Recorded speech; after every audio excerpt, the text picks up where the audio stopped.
AutoAssembler allows users to import 2D cutting plans into a 3D editor, here Cube. AutoAssembler accomplishes the 2D to 3D conversion by searching the exponential space of possibilities in search of the most plausible configuration. The benefit of converting to 3D is that it makes it easy to apply parametric changes, such as the adjustment of the focal range on this VR headset.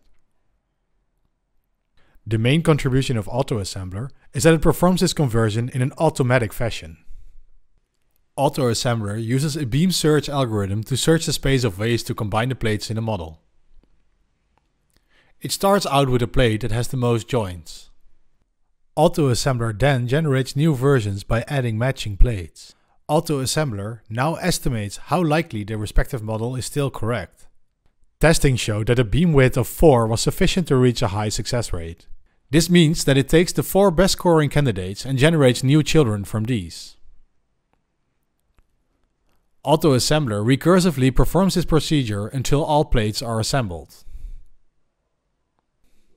The key to the success of this algorithm is the heuristics function that calculates the scores based on the weight sum of 6 heuristics and 2 procedural steps to narrow down the search space at each stage.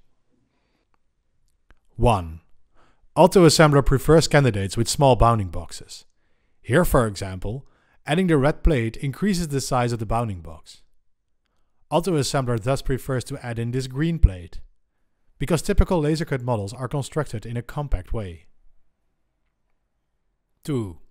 Inserting the bearing for the wheels of this train wagon causes the plates to intersect. AutoAssembler avoids intersecting plates, even at the expense of producing a model with a larger bounding box. 3. There is a large number of ways to insert this plate into the model. The real problem is the plate AutoAssembler inserted before this plate, which had 4 different matching joints in 16 orientations. AutoAssembler prevents this from happening by preferring this candidate, which has only 1 other joint in 2 orientations. Assembling that plate first poses constraints to later on minimize plausible orientations of the joints on other plates. 4. This red plate adds multiple unmatched joints to the candidate. This heavily increases the number of candidates to consider on the next stage. AutoAssembler therefore prefers this candidate, as it only adds 1 new unmatched joint.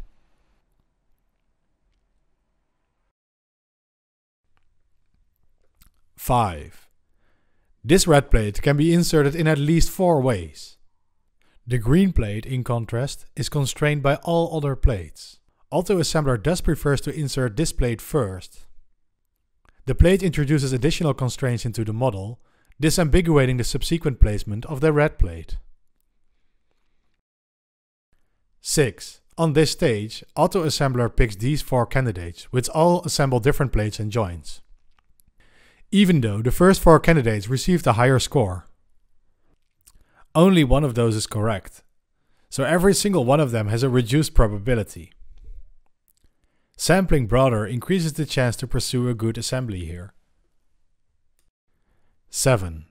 The red plate in this candidate does not adhere to the symmetry axis of the bottom plate. It is flipped the wrong way around. AutoAssembler thus prefers to assemble the plate as shown here in green.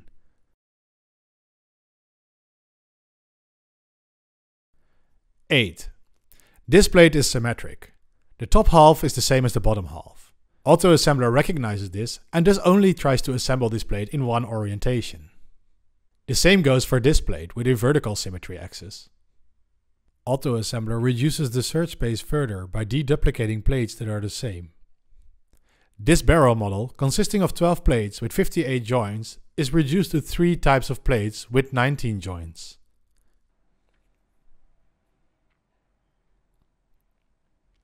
In our technical evaluation with 66 models, AutoAssembler achieved a 79% success rate in a median runtime of 0.3 seconds.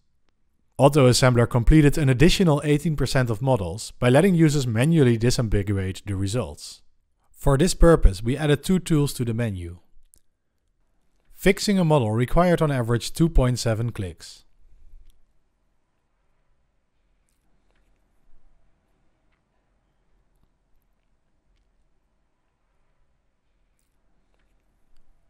In conclusion, AutoAssembler allows users to automatically convert 2D cutting plans to 3D models for laser cutting. This grants users access to laser cut models found online, almost as if these had been shared in 3D in the first place.